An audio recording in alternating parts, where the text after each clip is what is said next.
here's the reaction that I'd have. If the last, we'll start with national polls. The most recent national survey is from Survey USA that ended on the 16th, and The Economist had one that ended on the 14th and had Yang at 4 and 3. Prior to that, Quinnipiac and Morning Consult had us at 5, which is nice to see, because usually we're stuck in this kind of 3-ish range. And then in terms of the overall state of the race, you've got these 3 kind of leaders right now. You've got Biden, Sanders, and Warren. And then you've got Buttigieg kind of coming off what used to be quite a run for him. I mean, at one point he was at 11, and now he's down to 7. And when he was 11 at his high, when he was 11.8, we were 3.2. Now he's 7.2 and we're 3.8. So we're kind of moving in the positive direction. He's not. But on the other hand, if I were a Buttigieg supporter, I would say, well, you kind of went from 3.2 to 3.8. Like, don't pat yourself on the back too much. And then you've got Klobuchar and Steyer still fighting it out down here in this clump. So I would say my summary for the national polls is, we're still a bit of a long shot. We have a interesting trend, but if you look all the way back to, let's say, let me make this a little smaller so we can see the date range. August, right? If you look back to August, we were at 1.5, and then September we were 3. And now we are, then in January, now we're about 3.8 or pushing 4. It's a trend that is good. It's positive, but it's not like what happened with Buttigieg back in November when he went from 8 to 11, or it's not like what you saw with, let's say, Sanders going from 15 to now 20. But that's where we are. So from a national polling point of view, we got a lot of work to do. But before I get your comments, Vaughn, let's look at Iowa and New Hampshire, because that's where the votes are going to be happening next. So you got Iowa. The last poll was January 12th, and we were polling at 3. Before that, the Des Moines Register, which is considered the gold standard of Iowa polls, we were polling at 5. So, again, like, it's a good trend. Like, look, you have here Yang 3.3, and then just, let me see the date range. What date is this? This is back in early Jan 7, a week ago, we were closer to 2 in the 2s. So you could argue, wow, going from the 2s to 3.3 is a nice move. It just in a matter of a week. But, if we ended up in the caucuses in this place, 1, 2, 3, 4, 5, 6th place, I don't think I would be thrilled. But that's what we're seeing in Iowa. New Hampshire is a similar story, a little bit better. You have that Emerson poll that ended on Jan 16, showing, which is nice. It's not common for us to be above 3. You see here the 2s and 3s. So maybe this is the beginning of something in New Hampshire for us. And if we were at 6 in New Hampshire, then we would be in 1st, 2nd, 3rd, 4th, 5th. Still 6th place, because Gabbard is pretty strong in New Hampshire. And then let's look at Nevada, South Carolina. Then you and I, Vaughn, will talk about polls in general. So now we're in Nevada. We're at 4. Not fantastic.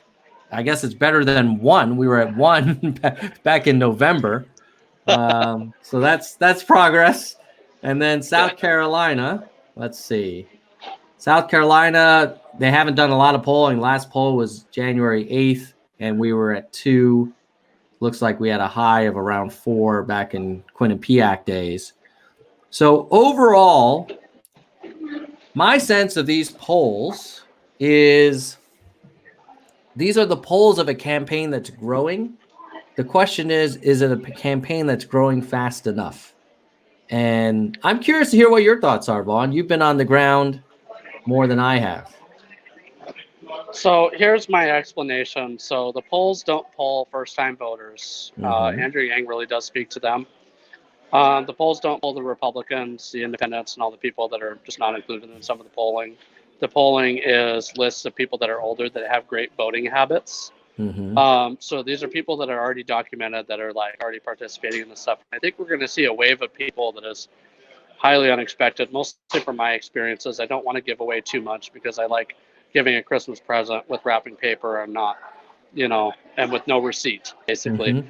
So, but I want to express my confidence that Andrew Yang will rank in a standard or upper standard way. So I'm not saying he's going to be in first place, but I do believe he does have ground support here. Okay, we're going to start with United States, and we're going to start with web searches. And Vaughn, you can still hear me. You copy me right now? I copy. Yep, hard copy. All right, great.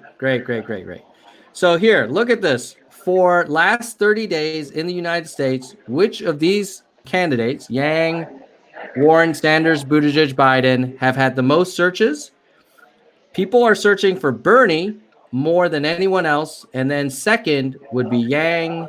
Third would be Warren and Biden. And then finally, Buttigieg. What are they searching for? For Yang, here's what's really interesting.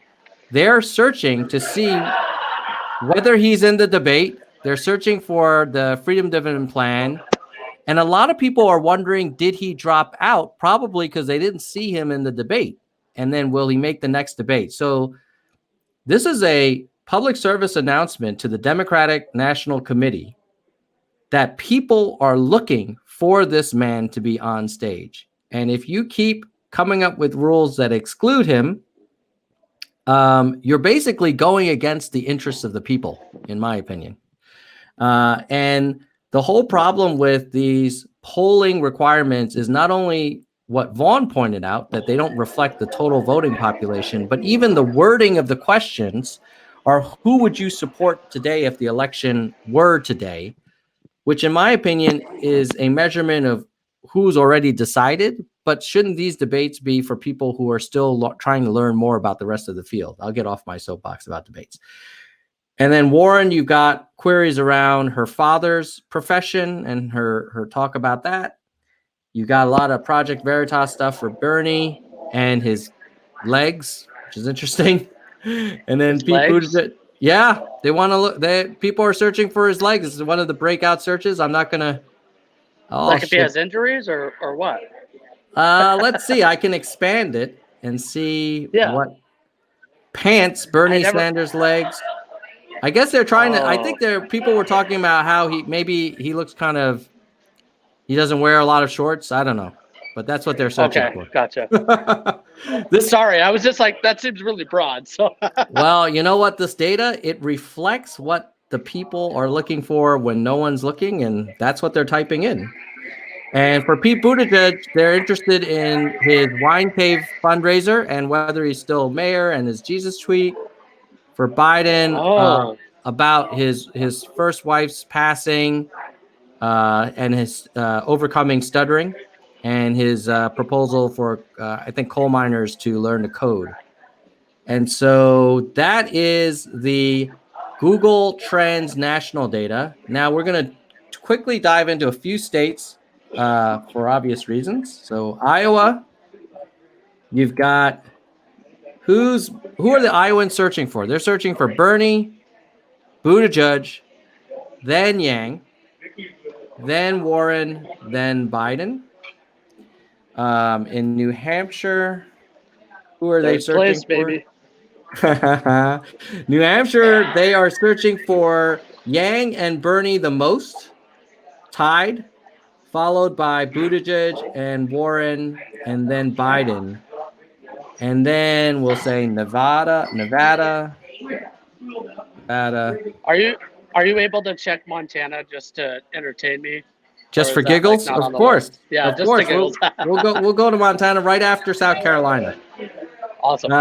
Nevada, you've got strong Bernie interest, but number 2 would be Yang. Now, what's interesting is like, if you look at all of these Google trends, people are looking for information about Yang, and the DNC and the mainstream media, like for whatever reason, do not want to give it.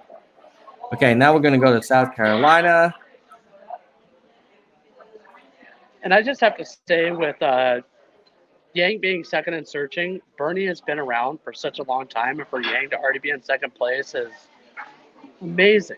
It's very, I mean, yeah, this guy, nobody had heard of him like probably 9 months ago. And now more people are searching for him than Warren or Buttigieg or Biden in South Carolina. And he's right behind Bernie in South Carolina as well. Wow. And I think Bernie's probably picked up a lot because they were probably looking for his statement to Warren about whether a woman could be president. So like if you look in South Carolina, what people, well, I don't have it, but we know from the national data, people are searching for Yang. They want to learn more about his policies. They want to learn more about why he's not in the debate. For Bernie, it's, kind of more drama kind of searches. Now, you said Montana. Montana. Let's see. Let's the whole see. dramatic thing. I don't think anybody really wants to play that game anymore, but look at Yeah. that. Yeah. So you got number 2. Weird. You got Bernie number 1, then Yang number 2, and Biden In number Montana. 3. Yeah. So that means our work in Montana is working. It suggests it is. Yeah. And Billings, it seems like a pretty strong area. Do you know that familiar with some of these areas? Billings, Boise Mountain. Yeah. But Bozeman, Missoula. Not so much interest in Great Falls for Mr. Yang. So Great Falls is a part of our prison towns. So when people get released from prison, they're unleashed there at a deer lodge. Okay. So there's not a lot of people that are allowed to vote. Well, I guess they like Warren there. But yeah, maybe she's speaking to the felons. I don't know. I don't know. I mean, but you would imagine if you come out and you're trying to start over, a freedom dividend would be helpful to kind of get you back on your feet. But yeah, so that's Montana. That's and then really interesting to me.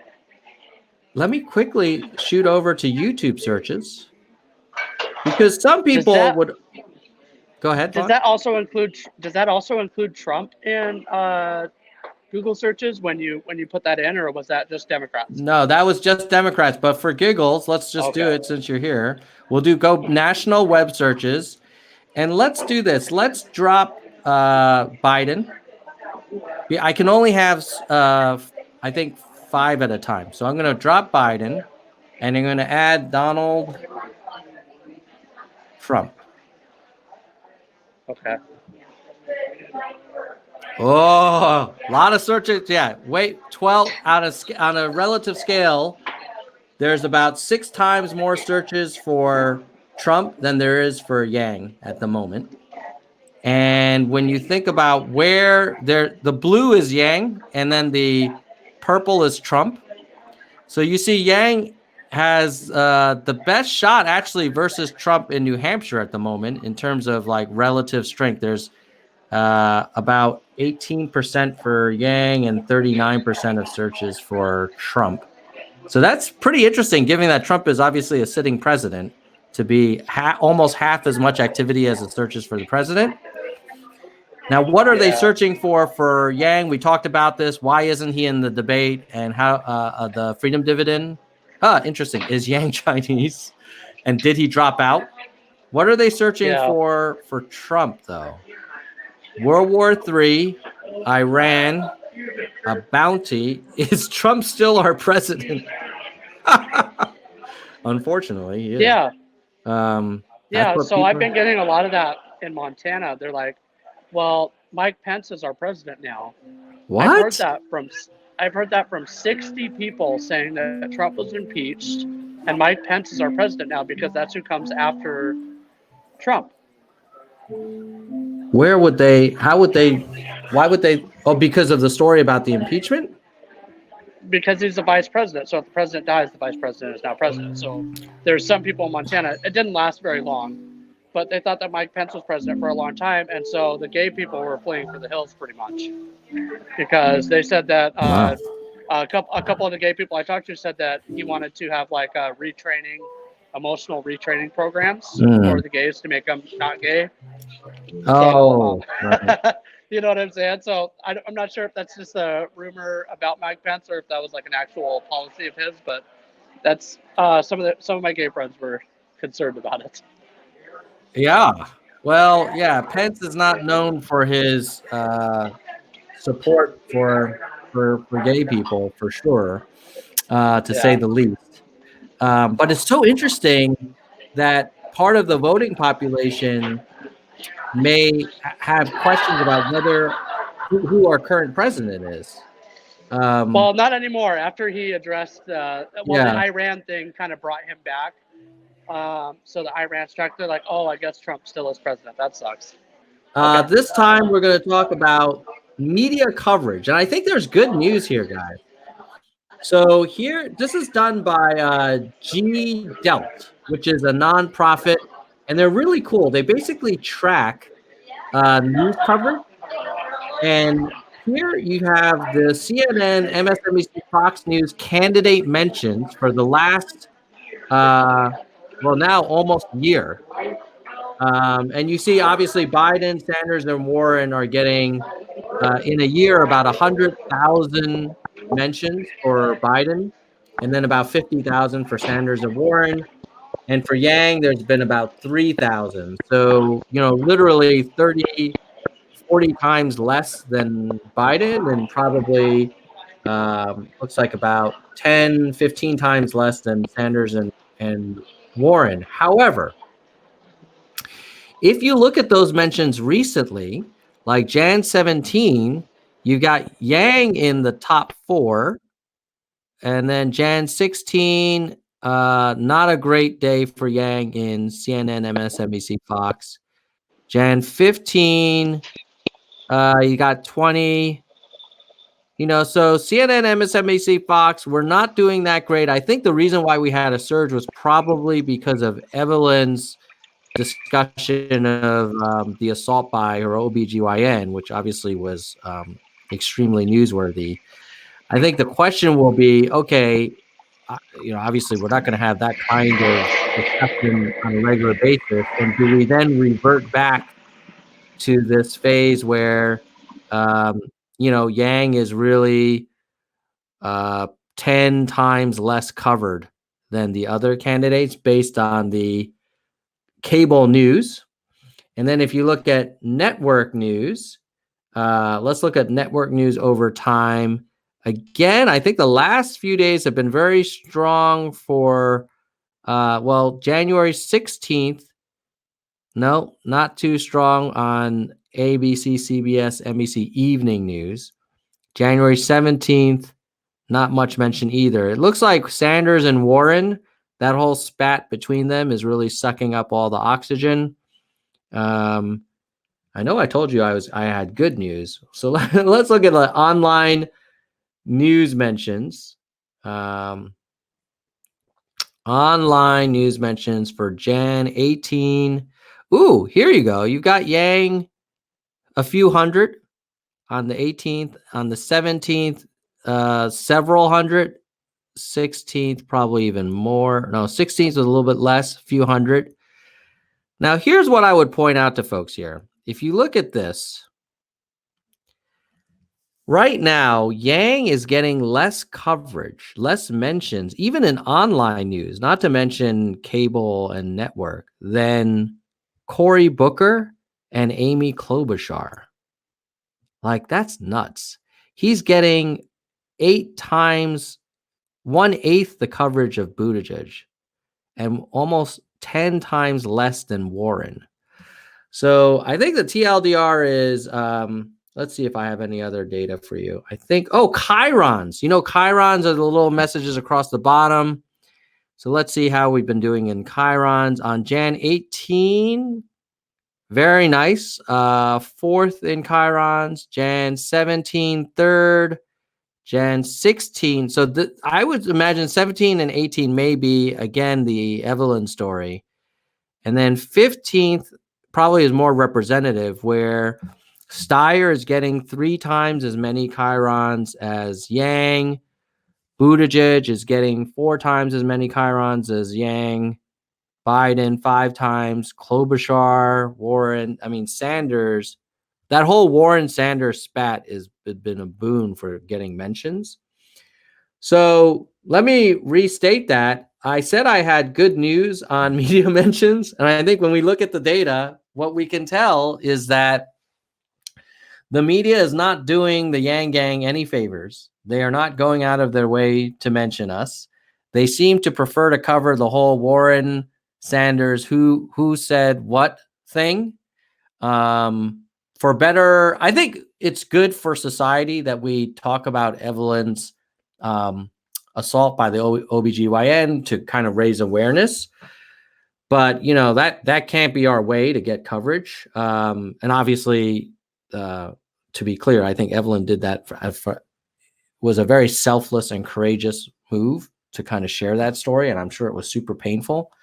But obviously that last few days of a bump in Yang coverage is not going to be normal. And the normal status quo, if you look at January 15th data across all of them, is that people love to cover what they think are the top tier candidates and how they have hot mic moments with each other. And they're not talking about the freedom dividend. They're not talking about human-centered capitalism. They're not talking about the lifespan of Americans going down or any of the stuff that Yang wants to talk about, which is really sad. And they're certainly not talking about the fact that 400,000 donors have made over 1 million donations to this guy that came out of nowhere. And for whatever reason, the media is just like putting their head in the sand. I mean, Vaughn, what are your thoughts? I know I get very pissed when I talk about this topic. Look at that. We are the red line. This is Twitter followers for Yang, Buttigieg, Warren over time. And you look at back in April, we were a distant third. And we are closing on Buttigieg. He's the blue line for sure. I mean, that gap between Yang and Buttigieg is getting smaller and smaller, despite Buttigieg getting all that free media coverage. In fairness, the strength of Warren, she's still growing. But if you look at total Twitter new followers, January 18th, Yang had 5,000 new followers, way more than Buttigieg, who had 850 new followers, and more than Warren, who had 2,000. Jan 17th, he had almost 6,000 new followers, almost 4 times as much as Buttigieg and Warren. Jan 16, 7,000 followers, 3x Buttigieg, double Warren. And then Jan 16, I think we just talked about that. Jan 15, 8,000 followers. Like, we are freaking crushing it on Twitter. And if you see, over time, we are projected to pass Buttigieg in Twitter community. So that is Twitter. I think that is the good news. Yay, Vaughn, I can hear you. Can you hear me now? I can hear you, but now I can't see you. Oh my God. We're having one of the most technically challenging live streams in a while. Hopefully your video. It's loading. Hopefully your video. Loading. But while I see you now. Okay, well, while the video is loading, let's just keep talking. I was saying that the media coverage, if you look at the data, Yang gets covered at a fraction of Buttigieg and Sanders and Biden. And some people will argue, well, he's got a fraction of polling support, but it's even disproportionate. Even though he's a third of, or almost half now, of Buttigieg polling support, he, in some cases, is only getting 1/10 as much of coverage. And I was curious, from your view, Vaughn, do you have what's your take on the mainstream media, cable news, seemingly refusing to talk about Andrew Yang? I think that this is possibly a tactic to try and pull the same kind of thing that they did with Hillary, where they put a front runner that they felt was like decisionable and could possibly win.